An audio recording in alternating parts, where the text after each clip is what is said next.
I've got a cold open. You got a bell? What is that? We're talking about this today. Yeah, the ringing of the bell. You can't unring that bell, can you? No, I feel like this is like one of our more, like, we've laid the groundwork building up to this episode. Like, we have built hype for Die Glocke. I'm excited about this one. I've been on the edge of my seat. You've been edging for months. I've been edging to the bell for months, waiting for this. We're talking about a bell today. This isn't even a cold open. This is just opening the podcast. This is the hottest of opens. This is one of our hotter opens that we're talking about because we got to talk about ding, ding, ding. It's bell time. Yeah. So, general thing. Did the Nazis build a time machine? Did they discover free energy? Is it shaped like a bell? Probably not. Probably not. The answer might not surprise you because we're not speaking German right now. Well, unless you're in Germany, then you're probably speaking German right now, but we're not speaking German right now. Did you know that on Apple Podcasts, they just released a feature where you can see a transcription of the podcast? Oh, no. And if that is the case, I wonder if they also will do a translation of the podcast. And so us in German saying, that's why we're not speaking German. You could theoretically read us in German saying that we're not speaking German, which we're not speaking German, but I Don't Speak German is actually a really good podcast too. That's a different one. Oh yeah. Yeah. But yeah, so like that's the topic of today.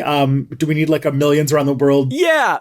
We rushed into this is so weird to us. We came in with no idea of a cold open. I just had a bell sound effect and that's all we were gonna do. Mm-hmm. But we are recording a podcast. Yeah. This is a podcast. It's called It's Probably Not Aliens. Welcome, friends and listeners. This is a show where we look into the TV show Ancient Aliens and other ancient astronaut theories and debunk them while also learning about the real world history of really cool, not even really cool. I can't say really cool stuff. We're on a Nazi kick right now. Nazis, not cool. Don't like them. Yeah, not a fan. But at least learn the real history behind people and places and cultures and artifacts and all sorts of interesting things. I think it's safe to say interesting. Yeah. Right? Sure. My name is Scott Nicewander. I'm one of the two hosts of this show, and I don't know anything except for how excited I am to talk about this thing, because out of all of the Nazi alien conspiracy theories that we've covered over the last couple months, this is the one that I, as a layperson, know about. Yeah. And so I'm excited to dive into it. Yeah, we're about to do the most well-known Nazi UFO conspiracy of them all. My name's Tristan. I'm the one who does the research and I'm the one for whom the bell tolls is who we'll go for. That's you. It's a mental toll, but yeah, it's I'm sure it is. Wordplay. Yes. Should we get into the claim? Yeah. Let me hit it. Millions of people around the world believe that the Germans during the World War II, the Nazis, as they are called, invented something called Die Glocke, which is German for the Glock, the Glock 19. They invented the handgun. No. Die Glocke stands for the bell, kind of like Glockenspiel. Oh, that makes sense to me. And that it was part of the Wunderwaffe, the Wonder Weapon program that we have talked about several times on this show. So much. This time period where Germany was desperately trying to invent crazy weapons as like a sort of propaganda effort to convince Germans that, no, the Soviets aren't beating down our doors right now. It's fine. We've got some stuff in the back. We've got some cool weapons in the back they're not even ready for. And we're not ready for because they don't exist. And so they were like weapons designed more for propaganda purpose than actual practical purpose. So they were like giant tanks or rocket planes or things like that. Big gun. Big gun. Make gun, but huge. Make enormous gun that can shoot across continents. Yeah, stuff like that. And so, but that sort of propaganda program, which led to a bunch of impractical weapons, also spurred a lot of rumors that they had some real weapons that had some like real and dangerous purposes. And the bell is is one of them. The conspiracy theory is that they invented something pretty insane. And also Ancient Aliens, they give it a little bit of flourish by pointing out that, because if you want to talk about this in the context of Ancient Aliens, their claim is that two things happened. The Nazis knew about Ancient Aliens, and they sent out archaeologists to go and explore places like India to find remnants of like ancient high technology, but that also they had a UFO in their possession that had crashed in the Black Forest in the 1930s that they had reverse engineered to develop some of their science fiction technology. So like that's like the main bits about why they claim that the Nazis had all this high tech. And the idea is that this was one of those ones that was made from reverse engineering UFO stuff. And it was this glowing, rotating contraption that can produce anti-gravity. And some claim that it was even a time machine. Yeah, the time machine part of it is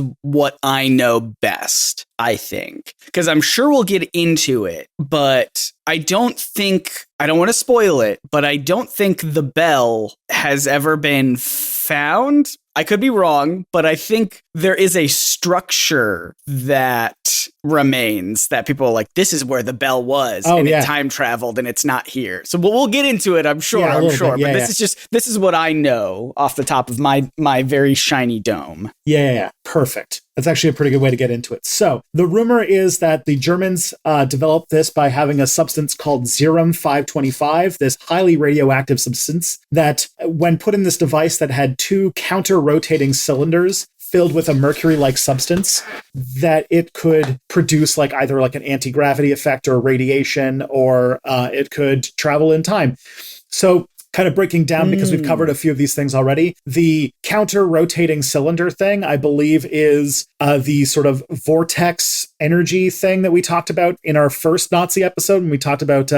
right. I'm trying to remember what the guy's name was again. It's been a bit now, but... is it Schauberger? Schauberger, yeah. Schauberger with his vortex-based energy thing. Yes. There's just when they talk about Vimanas and how they worked, they refer to flywheels and mercury being a big part of it. Gotcha. So mercury shows up a lot in like these sort of crank technology things, and that this like secret Thorium 525 is I have no idea where that comes from, but no idea. The idea is that it emitted a bunch of radiation when it was first turned on, which led to several scientists' deaths or health problems. Resulted in this 4 meters or like 12 to 15 foot tall device that was shaped like a bell, hence the name. Shaped like a bell. I almost hit the wrong button. That one. Mm-hmm.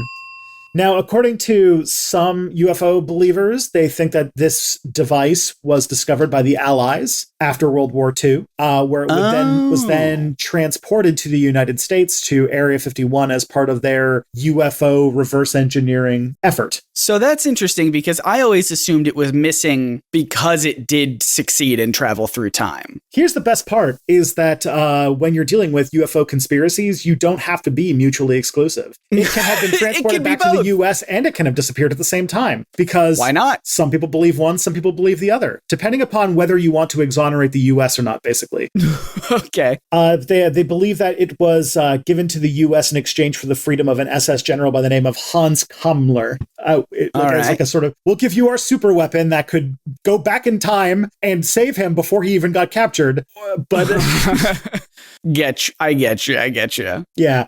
So basically, it's big, it's weird, it's got all these really, like, apparently also has like thorium, which is a known radioactive fissile material that it's interesting. Thorium that was one of the ones mentioned, because I'm trying to think how to describe it properly, but it is the most common of what are called the rare earth minerals. Oh, okay. Because there's this whole thing with thorium that actually is like really, really interesting about how it could be one of the ways that we combat climate change. Mm-hmm. Like in a serious way, because I feel like I've already talked about thorium on this web show before. But thorium is a material that is common enough that it can actually be harvested from seawater, but it is fissile enough that you can, or at least, they highly believe that you could make a nuclear reactor that uses thorium instead of uranium as its fuel. Specifically by mixing it with fluoride and turning it into a sort of salt called thorium tetrafluoride, where if you keep it at a hot temperature, the chain reaction in the soup, the liquid, would keep it hot for decades and generate energy. And the whole cool thing about that is because it's liquid, it actually can't melt down. Because the idea is that you'd build a thorium nuclear power plant by filling it with this, like, they're called lifter reactors, or liquid fluorides, or lifter, LFTR. So liquid fluoride thorium reactors. And they would have these, like, this hot liquid of thorium tetrafluoride in it that, because of the chain reaction, is constantly emitting heat. And you can just put little bits of thorium into it to keep it going. And if anything does go wrong, what it would be is that at the bottom, it would have like a drainage plug that is held in place by a piece of ice that's constantly being kept cold with, like, liquid helium or something like that, like really, really cold, that is being powered by the nuclear reaction. So if the power goes out, it stops cooling the plug melts, and all of the fluoride goes into a catch container underground. So literally, like, this thing could get hit with an earthquake and you would not, like, have to deal with like all the issues that nuclear power plants have. The only problem is that not enough science has been done to look into how do we prepare thorium for that kind of power, because unlike uranium, thorium can't be refined into plutonium to then be used in nuclear bombs. So, like, there wasn't much interest. Oh, we can't make weapons out of it? Yeah. Man. But this has been as we've talked about several times on this show, it is hard to make progress in a scientific field if you can't convince governments that you can kill people with it. Yeah.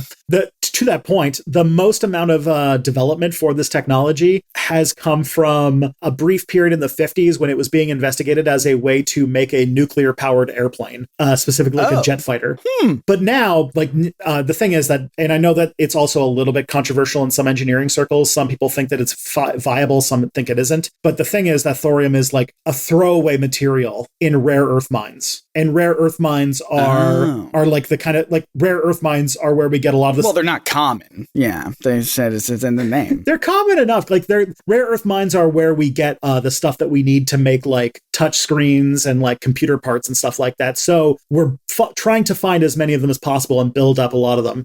The thing, though, and this is the part that I think makes where, like, a lot of the backlash comes from, is that one of the biggest producers of rare earth minerals on Earth is China. And it's one of the reasons why China is investing a lot in trying to figure out thorium power, because climate change and everything like that. So either way, that was a long diatribe to just talk about thorium, because I think thorium is interesting. But yeah, it's got a whole bunch of other interesting things associated with it. And it has been associated with topics with basically like three major crank conspiracy theories. One we've talked about extensively in the last few weeks. Two, I don't think we've touched quite yet. So one is Nazi occultism. Nazis building a time machine would appeal to them. Two, the anti-gravity people. There is an entire anti-gravity conspiracy theory that we haven't gotten into yet. We were talking about trying to do a setup of payoff later that we haven't gotten into that one yet. And three, free energy. So, like, those are like the sort of crankeries we haven't gotten into yet. Yeah. So this isn't even the debunking part yet, but immediately, when do you think we first heard rumors of the bell? Like, when do you think Die Glocke first entered into the mainstream? I have to imagine it was nowhere near World War II. Like, it was not actually I have to imagine it was like decades later, like 80s, 90s. So the first ever writing about Die Glocke came from a book called Prawda o Wunderwaffe by Polish journalist Igor Witowski. Okay. This was published in the year 2000. Oh! So, like... Not even the same century. Nope. It was then later popularized by a military journalist named Nick Cook in a 2001 book called The Hunt for 0 Point. 0 Point being a 0 point energy, also being another, like, kind of crankery free energy thing. Hold on. Are you saying Syndrome from The Incredibles didn't actually invent 0 point energy? I disagree. Well, The Incredibles as being do you ever see the thing about The Incredibles being like a Ayn Randian allegory for, like, whatever? Yes, Brad Bird has weird views sometimes. I think Brad Bird is complicated. I think he's probably a good person, but I think he unintentionally keeps making movies where people are special and are individuals are just special, and I don't know. It's a whole thing. Yeah.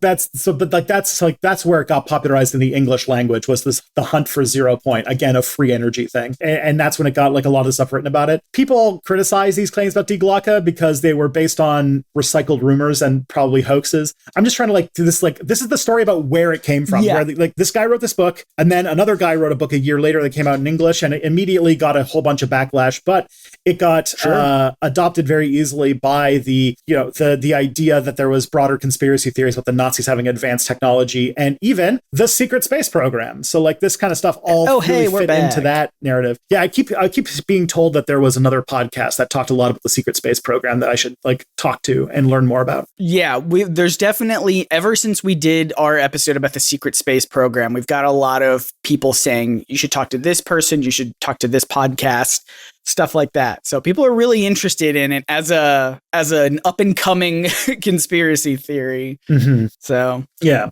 Well, we'll revisit it for sure. I'm sure of it. For real. Yeah. The other person who talked about it a little bit is a guy named Joseph Farrell, who's also a big guy like that. So to kind of recap the story, it comes out by this Polish author who makes this, Igor Witowski makes this book. Then it gets to a wider audience by getting picked up by a Nick Cook, who was a former editor of Defense Weekly and wrote about it in his 0 Point book, which then got even more popular. And then Joseph Farrell, who is a guy who focuses on working about, who writes a lot about Nazi secret technology and stuff like that, added Die Glocke in the context of his broader theories about advanced or esoteric weapons, and it got immediately induced into all sorts of things, making it into even places like Duncan Rhodes, who was the editor of Nexus magazine, which is sort of this alternative crank magazine that covers UFOs, the paranormal, all that kind of stuff. Die Glocke feels like Nazi DLC. Yeah. we're years later, everyone's like, all right, we think we know the whole story. And then it's actually, what I really like about we got this new one. Yeah. What I really like is, and I think that this would be a really interesting literary study. If there's anybody who's doing a master's in literature, I'd be very interested in seeing if someone can make this. Teasing out these more scientific conspiracy theories and their lineage from when they showed up in culture and their connection to trends in science fiction. In the early, this feels more modern because it came out in 2000. So it came out in 2000, yeah. So it has more of a modern idea of how we would think about a sci-fi technology, where if this came out in the 50s, it would be it's a flying spoon that shoots lasers out of it or something like that, because science fiction was a different thing back then. Tristan, this conspiracy theory is younger than both of us. That is true. That is sad to think about, mostly because I don't like thinking about my own mortality. Yeah, every time a young person was you were born in the 20th century, I am just I feel like I get more arthritis every time somebody says that to me. Mm-hmm. And there's already so much going of arthritis throughout my body. I don't need more. I was already getting that when people you started becoming popular, because when I was oh yeah, I was born in the 80s, and everyone's oh, the 80s, Mr. Old Pants. Oh my God. So many of my favorite creators online are in their mid to late 20s. And I'm why are you younger than me? Mm-hmm. Stop. Stop being better and more successful than me, please. Listen, I had to break that when I found out I found out that Taylor Swift is younger than me. She's 13 months younger than me. And I'm well, shit. Well, the thing is, she came onto the scene so early that that kind of got out of my system very quickly. Cause if Taylor Swift can be an international sensation and she's younger than I am, then I guess also Rihanna's the same age as me. So I don't know. It's a whole thing. It's a whole thing. But I was still technically born during the Reagan administration. Very technically.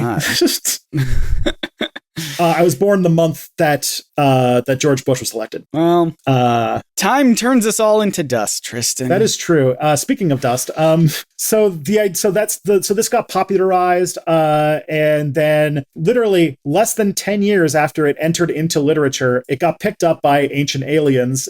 I love this quote I took from the internet. The television series Ancient Aliens has played a significant role in spreading Die Glocke game, particularly in the episode titled Aliens and the Third Reich. The episode we are doing right now. We're doing this. This is one episode we keep making our own podcast episodes about for 2 months straight. Yeah, we are taking. We're going to do something different next week, but that's yes. This is the big finale of Ancient Aliens in the Third Reich for now. Yeah, we have a few more, but I'll get into that next episode. Yeah. But the narrative, so yeah, the idea is that it's been further embellished, and that's when, like, it started off as a time machine, but then got latched on to other conspiracy theories as you do, as they build more things. Okay, so that's interesting to know, because, like I said, I always associated it as a time machine. That's always how I've heard of it. So it started out that way, and then they started putting other stuff on it, like, and it does anti-gravity, and it can fly, and it can shoot lasers, or what have you. Yeah. But like the main thing at the time was time travel, right? Yeah, and I'll explain why. Because like there are multiple, what I guess like the umbrella conspiracies of this are what are called the suppressed technology conspiracy movements, and the two big ones in that space are free energy and anti-gravity. Basically, the idea is that in both of them, I'll get into, but like anti-gravity is this idea that there's this phenomenon in physics that would make levitating objects extremely easy. Like there's this secret hack that basically makes something not be affected by gravity, which would make shipping, but also going to space and all that stuff extremely easy, but that the government is suppressing it in order to keep humans from, exploring the cosmos or whatever, nefarious reason that they think the Jews did it usually. Or they who then ends up being the Jews if you just dig hard enough. Yeah. And then, and like to the point where like I've heard stories about like, oh, like this Chinese scientist discovered anti-gravity and then she was captured by the Chinese and sent back to China. And it's like, okay. Sure. The other is that free energy exists, which is this idea that there's this pollution-free, no-cost energy source that governments and corporations are keeping, or special interests in like 3 brackets are keeping under wraps, because then they can sell us oil or something instead of, becoming multi-trillionaires by being the people selling the free energy machines. That's fair. They would rather sell oil to have us all die. Instead, like that's what they would rather do. They would like to be billionaires selling us oil instead of becoming multi-trillionaires and also being hailed as the saviors of humanity by unleashing free energy. I feel like this is one of those conspiracy theories that is like so close to like an actual thing. Like I do believe that energy company, especially like big oil, quote unquote, does a lot of lobbying to like keep all of the energy needs, specifically in the US, to be very reliant on them so that they can make money. I don't think that's a conspiracy theory. I think that is just a proven fact. I think there's like a conflation of a few phenomena here that I think is interesting to actually unpack, because it's a good one. Because it does come close to like, yeah, there's like, you're getting onto some real stuff, and you're also getting like it's getting mixed in some ways that are important to break through. So one, yes, car companies definitely did have a conspiracy in the early 20th century, specifically to promote individual car use and suppress public transit options. That did happen in the early 20th century. If you want to check out, you can look into the Werner Herzog documentary, Who Framed Roger Rabbit, to get a little bit more details. But like that is a real phenomenon, that like there were auto companies that specifically targeted and killed public transit options because it was competition to their cars. The second is that oil companies did know about climate change as a phenomenon as early as the late 1950s, and intentionally sowed doubt and suppressed science about it, to the point where they're now possibly going to be sued for like a fuckload of money for holding back on this for so long. And that like the techniques that they used to do that were directly taken from the people who tried to suppress the link between cancer and smoking, and basically created the political situation of climate change. They basically created climate change denial and got us to the point where we're at now, where they decided to turn how do we change our energy system so we don't kill ourselves, into how do we take that? How do we turn that into a political issue? How do we make a left and right side of how do we stop ourselves from killing ourselves? Yeah. How do we turn, we should probably stop killing the earth, into a, well, there are two sides to this. Yeah. Sort of a And they've been question. very effective, because I can remember like George Bush Sr. was talking about how important climate change was. George Bush Sr. Hardly a bastion of liberal lefty stuff, the fucking CIA president. Either way, that is the case. But the idea, but like those two can very easily be meshed together in the head, that then these companies together are actively trying to suppress new technologies that would benefit like energy production. When that, and I'll have to be careful in my wording here, but if that is the case, I don't necessarily think so. And the reason that I don't think so is because there are many reasons why renewable energy sources did not take off the way they do that are understandable through economics. Specifically, like solar and wind energy did not take off until the governments put significant effort into putting money into developing that technology.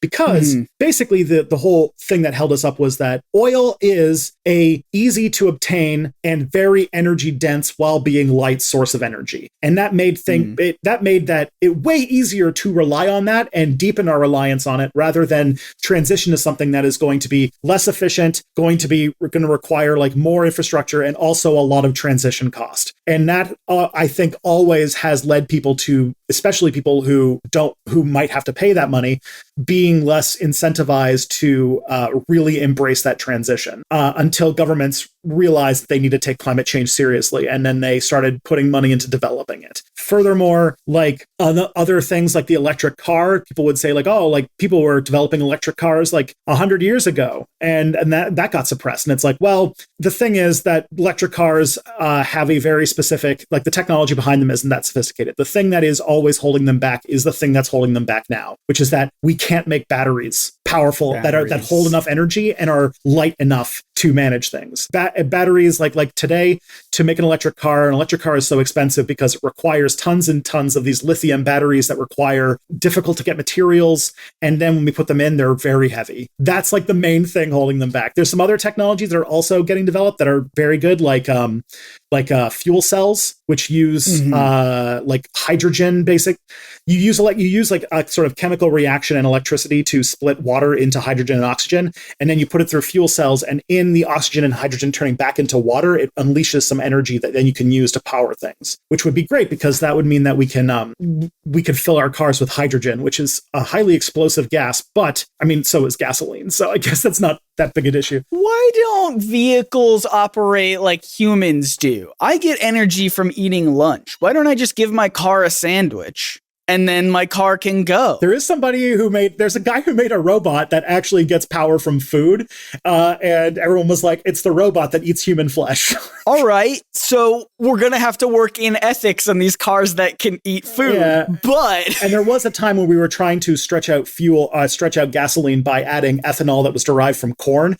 And then that led to a fuel price crisis because corn started getting really expensive because we started using it to make gas. That's true. I'm imagining self-driving cars are already being like, all right, we have to figure out how to make sure we don't hit pedestrians. But then when you give that self-driving car the ability to fuel itself off of human flesh, then it starts having a crisis of like, I'm low on energy. I shouldn't hit the civilian, but I need to keep going. Tesla What's hungry. The ethical thing? Yeah, there's a call. Boy. I'm hungry. Tesla, me hungry. But yeah, anyway, so that is the general like reason why I think a lot of people get that kind of stuck in their head. Like there's some real technological choke points that we have to get through with lots of government investment. And because of gasoline made it so like we were incentivized to develop these energy sources for so long, it was reinterpreted as suppression because these are companies that are known for doing heinous evil shit like suppressing the facts about climate change in order to. So it's understandable when it happened.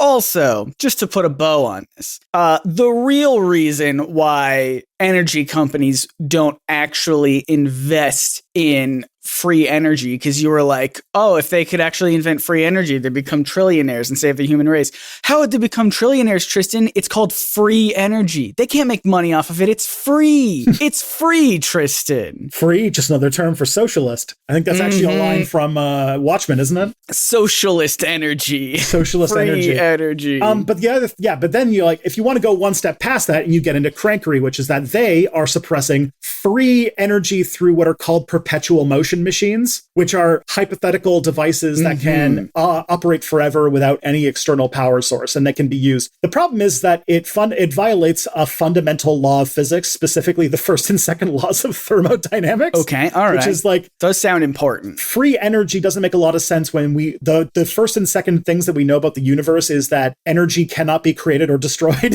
Okay. And that systems are always moving towards more and more chaos, i.e. there's like no such thing as a 100% efficient system. So basically, like if the first one's true, energy can't be created or destroyed. So the most that a perpetual motion machine could be is a 100% efficient engine, which means that all the energy that goes into it stays into it and never leaves. Except for the second law of thermodynamics, which establishes entropy, which is that there is no such thing as a 100% efficient system, and that there's always more chaos and less energy coming out than going in. See, I faced this same problem when I made my Tesla that's fueled off of sandwiches. Yep. And I gave it the ability to make sandwiches in itself. It has a new feature that does that, but where would it get the ingredients from? Yeah. I don't know. I faced that problem pretty quick. And the lineup at the self-checkout is already so long, let alone having a bunch of cars in the grocery store. Have a bunch of cars. Trying to pick up some Dempsters. Piling up a bunch of loaves of bread in their frunk. Teslas have frunks, right? Yeah. I can't remember. Yeah, they do. But yeah, so like people have been trying to make perpetual motion machines as far back as the Middle Ages. And very often they're scams, or they are just like a fundamental misunderstanding of things. Like sometimes they use like magnets, off balance wheels, not realizing that magnets don't actually produce energy. It's like magnets will eventually run out of energy themselves and they don't work anymore. Yeah, we've talked about this before. There's like a quote. I don't remember if it's like a famous quote from someone, but I just hear it a lot in terms of perpetual motion machines, which is the hardest part of building a perpetual motion machine is finding where to hide the battery. Perfect. That is which is basically what, anytime you see someone claim they've created a perpetual motion machine, they put a battery in there or a magnet. And it's fairly often not just cranks, but people who are trying to scam people. Now look, there are some like people who make like sculptures or desk toys that are like aimed to look like they're perpetual motion machines, but they're very clearly have like their battery operator or what have you. And those are fine because they're fun to look at. They're very, very satisfying to look at. But anyone who's actually claiming to have created an unlimited source of energy is no. Yeah. They didn't. And fairly often some of those desk toys are just powered by like heat, like from the ambient air. Sure. Which is an interesting thing. The other one that is like also like a kind of like thing that fits into this conspiracy of free energy is the idea of cold fusion. So the idea is that cold fusion was this idea that you could create nuclear fusion, but at like room temperature. So if you don't know about how to make fusion, you basically need to heat up hydrogen until it gets as hot as like the center of the sun. Okay. Which the sun does through gravity, but we have to do through like these extremely complicated magnetic bottles. And you have to heat it up so much and compress it so much that it turns into helium. And in doing so, it offshoots some of its energy and turns into power. This is what Doc Ock was on about in Spider-Man 2. The power of the sun, as every article about fusion would say. But cold fusion was this like theoretical idea that you could fuse atoms without using like tons of heat and creating plasma. And the thing is, it got really, really popular in the late 80s when some chemists announced that they had figured out how to do it. But it then never panned out because it was not able to be replicated and it was done through like bad methodology and such. But because it was really, really popular and then it went away when people found out it wasn't actually a thing, people thought that was another case of them suppressing free energy as a thing to do. Everyone's on about it one day, and then suddenly everyone is like, we're not doing this anymore. We're not pursuing it. Yeah. And it's because it's hard to do, if not impossible. But everyone is like, Yeah. I feel like someone's trying to sweep this under the rug. And it does seem that one Taylor Swift lifespan later, we are getting into, there's some new, very niche interests in getting into cold fusion again. The thing is that hot fusion is having some major breakthroughs that might turn it into an energy source in like the next 20, 30 years. It's hot. Hot fusion's hot again. They've had a couple cases of actual, like the golden thing, which was ignition, where they were able to have more energy come out of it than they put into it, which was fascinating because like a thing that they were not able to do before. So they're finally, it seems like the next 10 years, which is funny because everyone says this about fusion, but like the next few years, maybe the next 5 years about fusion look like they're going to be pretty exciting because it was kind of stagnant for a long time. All right. But there is apparently some research into low energy nuclear reactions, but it's a very small amount of researchers, and it's still fairly controversial. It's not widely accepted that they've been able to make it work, but it's a thing that some people are investigating now. But yeah, that's like the kind of things that Die Glocke like gets tossed onto, that the Nazis invented free energy back in the 40s and they're suppressing it. They invented free energy. They invented time travel. This is the sort of stuff that it gets latched onto. And what's really interesting to me is, I was going to say we haven't really described it. I mean, it's just a bell shape. And again, we don't have it physically, but I'm still really interested to learn more about it. Yeah. And especially if we get into that little structure that still exists. I wonder if you have stuff to talk about there. Oh, but you do? First, I need to talk about the good word of product and service. Okay, I'll allow it.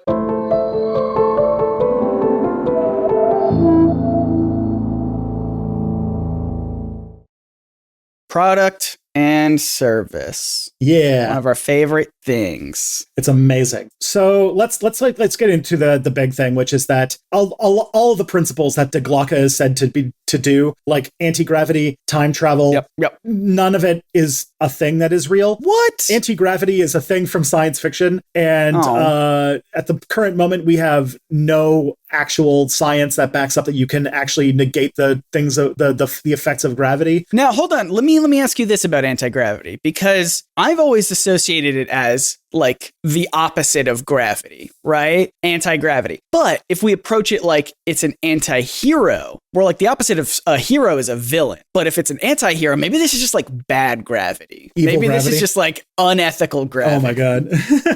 Have we ever considered that angle of anti-gravity? Gravity that's like, it has questionable morals, but at the end of the day, it's still trying to do what gravity does. I think that's the movie with Sandra Bullock and George Clooney. Yeah. We need a sequel to Gravity, which is anti-gravity. It's just the same movie, but this time, gravity's a bad boy. Yeah, this time all of the space things are clumping together, and that's what causes the crisis. I liked Gravity. It was great. But yeah, the idea is that there's two kinds of forms of anti-gravity that people believe in. One is that if you use superconductors, you could use superconductors to make anti-gravity to negate gravity, and superconductors can create like a way to energy efficiently hover things. It's not an anti-gravity, like it still is things affected by gravity, but it's an interesting process and it can help with making things very efficient. For example, Tokyo's maglev trains use superconductors to hover the trains magnetically off of the thing. Make them go real fast. The only problem is that superconductors need to be kept astonishingly cold. Like you need to use liquid helium or liquid nitrogen to keep it cold enough to be able to do it. If you remember last year, there was a bit of a hullabaloo about a room temperature superconductor, and that was because people were excited about the potential that could happen. And that's a thing that a bunch of material scientists are trying to come in on, but we're not quite there yet. Not quite there. The other is that there's this theory that there was something called the graviton, which was like a particle that created gravity, but is also like not a thing, or at least as far as we know, because at the moment, gravity is one of those things that we don't 100% understand how it works in physics. And so the graviton is one of the theorized ways that gravity could function, is that there's just like little particles of gravity that do the thing, but it doesn't seem to really work either. And instead, if you think of gravity less as like a substance and more as like a sort of way that space and time are warped by massive objects, then it's kind of hard to think of an anti-version of that. Right. Yeah, and there's some other idea that there's this theory for a while that antimatter reacts to gravity the opposite of regular matter, which means that it like moves away from objects of mass instead of towards it. But that has also been proven to be wrong because antimatter is not some sort of like magical negaverse matter. It's just matter that is charged the opposite way that it's supposed to be. Angela Collier made a really great series of videos, I think like 2 videos on antimatter that are really good. You can get into this. She specifically addresses this claim. So now, same question about antimatter as I had with anti-gravity. Maybe antimatter is just the bad boy. It's just matter. The bad boy matter, yeah. Positrons are just bad boys. Oh, yeah. Data has a completely different outlook from that point. See, the POS in positron stands for piece. It stands for piece of shit. That's what. But they own it. They're like, yeah, you know what? But I know what I'm about. That's why whenever you go in for a CAT scan, you're getting just blasted with pieces of shit. That's right. Or a PET scan or CAT scan. I think they're the same thing. I don't remember. Someone's going to bring it up anyway. The other thing, too, is that anti-gravity is full of like, bad science and bad reportings of things. What? Time travel, too, also is just a thing from science fiction that doesn't have a thing in reality. We did 2 whole episodes on the concept of time travel, so I don't want to get too much into that. But with Isaac Arthur, right? Yeah, but basically the general gist of it is time travel is 100% possible if you can do one impossible thing. Yeah, it's one of those, and this was sort of my takeaway from those episodes with Isaac Arthur was that like on paper, like the math can sometimes work out, but you need these like impossible to translate things. that. Yeah. You need impossible things that don't translate off of the page. Yeah, you need like matter with negative mass and stuff like that. Right. You can get the numbers to work, but you can't get it to work in reality because we don't have the things that make the numbers work. Exactly. Now in quantum mechanics, apparently there's some stuff where time works in some funky ways with superposition and entanglement, but again, it's first of all, that mostly stems from us having a poor understanding of how quantum mechanics works, and 2, if it is time travel, it's like, tiny sure. particles being like 1 millionth of a second slightly off or something like that. All right. So this is a lot of science stuff. Mm-hmm. What about this is a historical thing. I want to learn more about the history of this thing. Sure. Okay. So the again, outside of the fact that the first claim of Die Glocke came in the year 2000 is the piece of physical evidence that's cited to be the source of Die Glocke that people use is a concrete structure that's called the Henge. The Henge. We love a Henge around here. Yeah. It's located in the Wenceslaus mine, which was, I think, is somewhere in Bohemia. Apparently, people say that it is the place where Die Glocke was made, and it was like this Nazi experiment site. It's a concrete structure that is that's located near a mine. It was built in around 1943 or 1944, and according to Igor Vitkovsky, the Henge might be the place where it was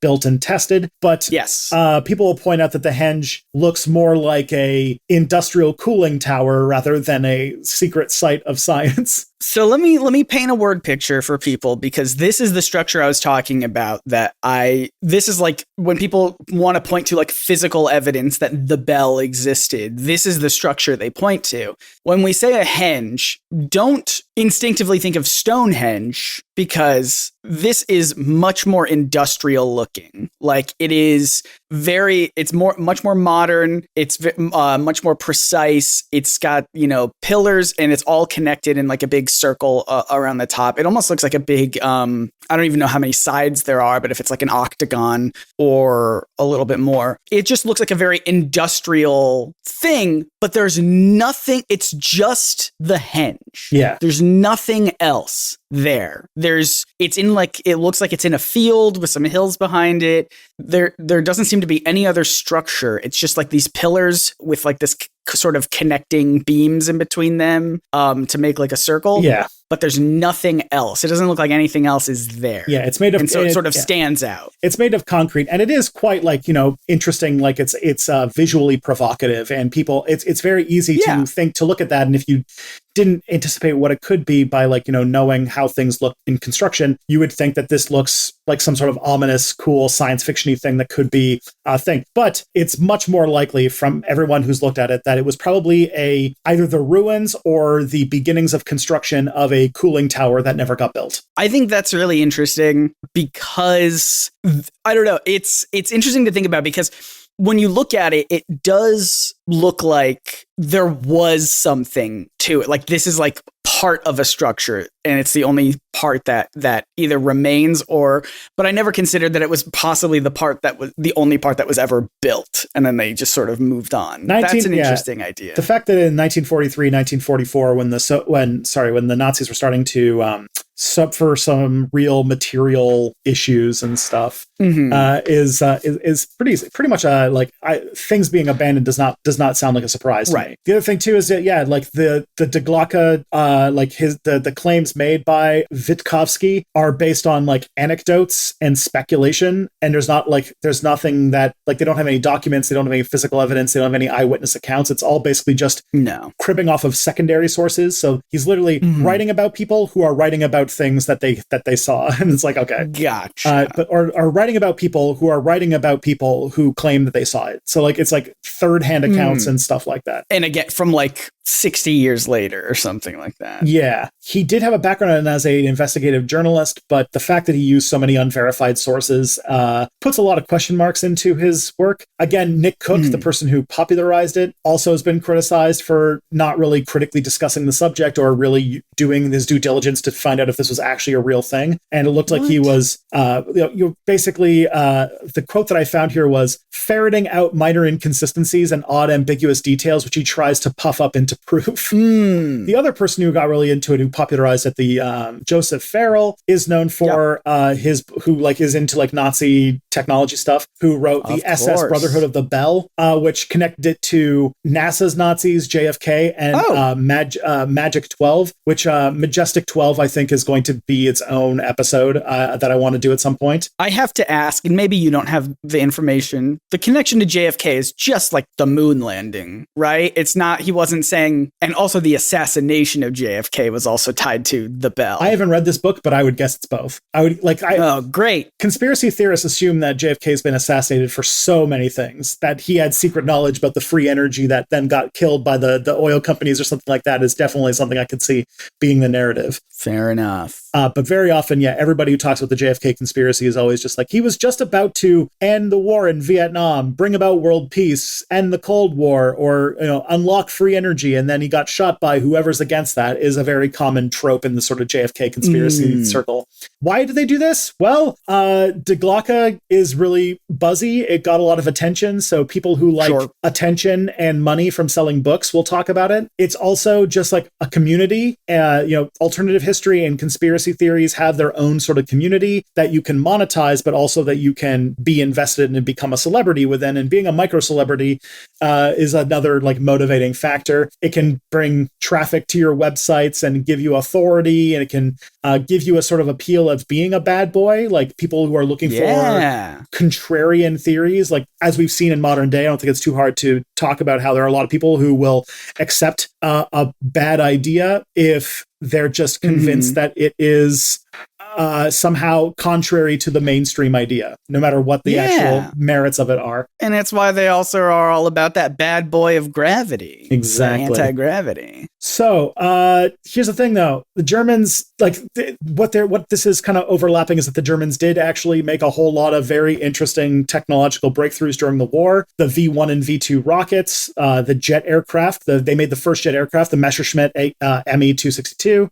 They did a huge amount of improvement of submarines. And, they did have like the first induced nuclear fission was in 1939, Otto Hahn, and like the first precision guided anti-ship glide bomb and was made under the Germans. So like there is like a lot of like genuine scientific or engineering and warfare breakthrough that happened from Nazi scientists that they can be like kind of building off of. Sure. But again, a lot of their most advanced weapons were just prototypes that never actually impacted the war. The nuclear program never went anywhere, as we already talked about. The V1 and V2 relied on slave labor and relied on the deaths of a lot of slave labor to build. And the Germans were always, during the war, behind when it came to resources, because the Allies had their colonial empires that they could tap for resources. Like the Germans did a lot of technological innovation trying to get around the fact that they didn't have access to things like rubber. Like the Germans invented synthetic rubber during the war because they didn't have colonies with rubber trees that they could tap for rubber for tires for cars. One of their main motivations for needing to defeat the Soviet Union so hard in the early war is because oil. They needed oil. Needed oil. And,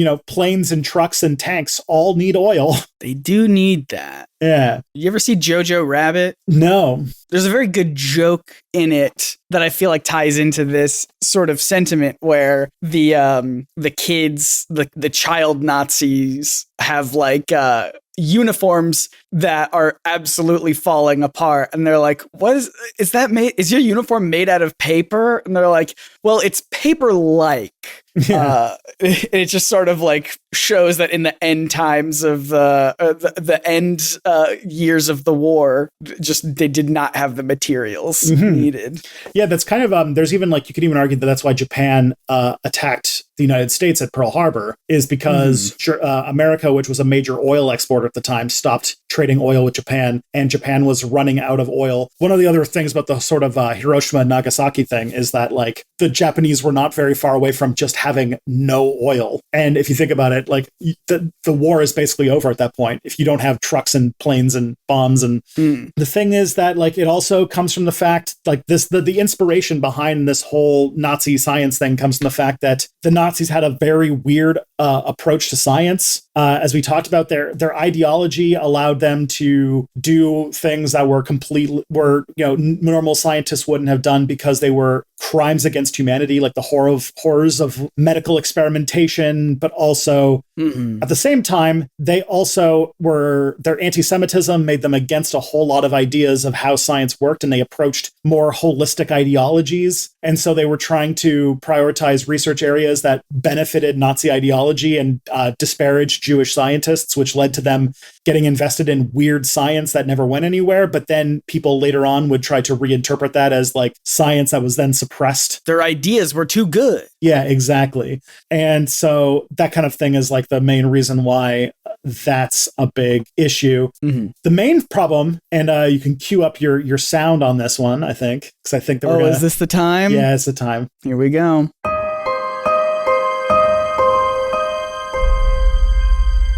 What was the main problem? Well, again, Die Glocke, like a lot of these conspiracy theories, distorts our understanding of the past, erodes our trust in academic and scientific institutions because it de-educates the public. What this can do is, one, builds a narrative that the Nazis were onto something, that they had all of this secret knowledge and power that was then suppressed. That feeds into white supremacist and neo-Nazi narratives about how the world works. Right. Because again, you're barely a step away from being like suppressed by who? And then the answer in these conspiracy theories is always Jewish people. Yeah, exactly. Also promoting these claims contribute to like one of the main people who spread these conspiracy theories was Ernst Zundel, a Holocaust denier, and it definitely is a lot of like this sort of like glamorization of the Nazis for their scientific achievements that aren't real. It overlaps heavily with people who either deny or minimize the Holocaust, like children's book authors of magical wizard schools, for example. God, that was such a hog shit take from J.K. Rowling. Oh my God. Not that she's known for having great takes these days, but Jesus Christ. No. It's bad even for her. Yeah. And so to counter this, we should probably, do more Holocaust education. I feel like it's one of those things that we don't talk about enough in history class because it's kind of difficult and traumatizing to children, but kind of in a necessary way. And also talk about the social, psychological, and political factors that lead to conspiracy beliefs, like the fact that people don't trust institutions because institutions have not done a lot of work to be very trustworthy. Yeah. When I look back on like QAnon, for example, and how many QAnon believers became QAnon believers because like some major part of the government just like failed to serve them in some way. Like one guy who got really into QAnon got into it because the state stopped paying for his like they denied his claim for Medicaid when he was like going through cancer treatments. Yeah. And like that kind of stuff is like the kind of stuff that takes people off the edge. Yeah, we've talked about this in a previous episode where we'd want to be clear that, when we say stuff like this, like we're not saying you should trust we're not saying you should trust, like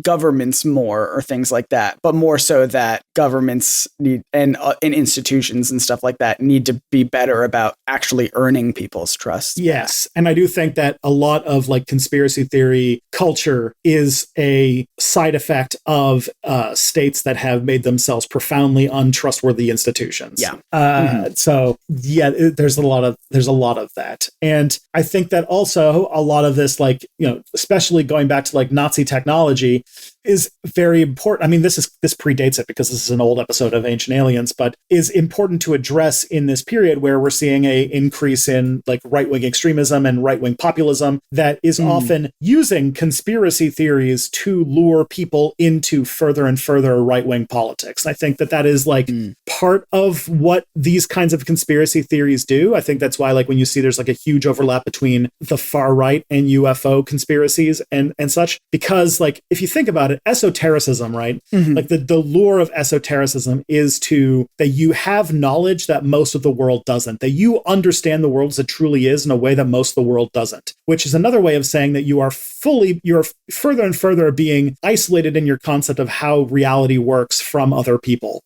which makes it much easier for you to then be led into more and more revelations that take you to extremism. And this is why, like, if you ever talk to neo-Nazis, I don't recommend, by the way, but neo-Nazis are like, their entire worldview is just riddled with conspiracy theories, because they have Nazism is basically just conspiracy theories, just just way too many of them crashed together. Yes. And it also, like, this kind of stuff, it undoes our concept of knowledge, because like the idea of like scientists and scientific institution and the scientific method and academia and like all that kind of stuff becomes the enemy in this narrative, because they're the ones suppressing the true knowledge, which then undermines belief in like science and the sort of things we develop, which is one thing to just say theoretically, but when it comes to a situation where, say, like just for the off chance, say a new virus shows up that causes people to die, and then scientists use some, like, just on the cusp of breakthrough technology with huge amounts of investment to get things through, they develop a novel vaccine that would have in the past taken many, many years, but because they were just on the cusp of these new developing technologies, they managed to, with absolutely mind-bending amounts of resources and power, were able to make something. And then you have to get everybody to take it. And say, if faith in scientific institutions has been severely undermined through years of neglect and conspiracies, you then end up with that turning into the onus for, in Canada, it almost led to a coup. Yeah. There was an attempted coup of the Canadian government over COVID restrictions and vaccine mandates. And there was more than a handful of COVID denial and COVID like anti-science, anti-vaccine stuff in the January 6th attempted coup of the American government. Yeah, also true. So all that stuff kind of blends together. And this is why, like, not only is like distrust in the government leading to like conspiracies that then lead to bad politics and things like horrible things, but also our erosion of trust in scientific institutions has led to, when we need trust in science, some very dangerous situations. Like the fact that there definitely is, but there's over 1 million people now who aren't here because we decided not to take scientists seriously. Yeah. I think like that's enough that like 1 in 300 something Americans are dead because of COVID. Yeah. I think almost everybody probably knows at least one person who isn't here because of that virus. And that's the real cost that conspiracy theories can have in society. So that is the end of, that's how the bell is bad. That's how and it all goes back to a bell. Yeah, that one went some places. Well, if you would like to go some places, a great place is Probs Not Aliens, at Probs Not Aliens on Twitter and Blue Sky. Yeah. How about that? Good stuff. That's where you can follow us for all sorts of fun updates and hot takes and things like that. Tristan, what do you do other than this podcast on the internet? I run a YouTube channel called Step Back, where I talk about the past or talk about things going on today, and then why you need to have like a sort of three-dimensional understanding of the past in order to approach it with wisdom and grace. My latest video is sort of my last video as a full-time YouTuber. I'll still be making stuff, but I'm just, it has to move back to side hustle status. But my next video, or that should be out by the time this episode drops, is going to be about the 4 books that I read that basically, if you read these 4 books, you will understand human nature. That's the gist of where I'm at right now. All 4 books are Guns, Germs, and Steel. Oh, God. All 4, but you read that book 4 times, you'll understand everything. I love that Guns, Germs, and Steel has now been like very thoroughly scientifically debunked. It's a really great new Rebecca Watson video about it. That's pretty great. Yeah, it's basically just a meme now. Yeah. Scott, if I wanted to learn who was the real father of Quicksilver and Scarlet Witch, where would I go for that? Ooh, a complicated topic. More complicated than you'd think. You can go to my YouTube channel, Nerdsync, Nerdsync. That's an old video. I definitely had hair in that video. That's also one, speaking of like trust in institutions, if I consider myself an institution, which I don't, that was a video where I uploaded it, got some information wrong and had it pointed out in the comments, took it down and refilmed it, put it back up a day later because I'm trustworthy, right? And I learn. I have that integrity, okay? So people trust me. But either way, I'm working on a silly video where I beat a Scooby-Doo video game and I speed run it. It's fun times. Yeah, Nerdsync, Nerdsync. You can also follow this podcast on Nebula, nebula.tv/probablynotaliens. That's where you get episodes early, and it also helps support the show. And you also get like a bunch of other cool Nebula stuff. You get all the different videos and podcasts and all sorts of cool content and series and classes and things like that. If you go over there, you can also leave reviews of this podcast on Apple Podcasts and leave feedback on Spotify. I keep getting emails about Spotify feedback. Makes me very happy. Thank you for doing that. And you can tell your friends about the show. You know what? I always say that you can tell your friends about the show. You must tell your friends about the show. It's true. You must do it. It's imperative. They're not actually your friends if you don't tell them about this show. Friends don't let friends not hear about this podcast. It's true. It's true. And a really great place to send them is probsnotaliens.com. Yeah. That's a simple website, but it's got links to everywhere where you can listen to this show. So go do that. Until next time, my name is Scott Nicewander. I'm Tristan Johnson, and the truth is out there. Bing! I knew you were going to do it.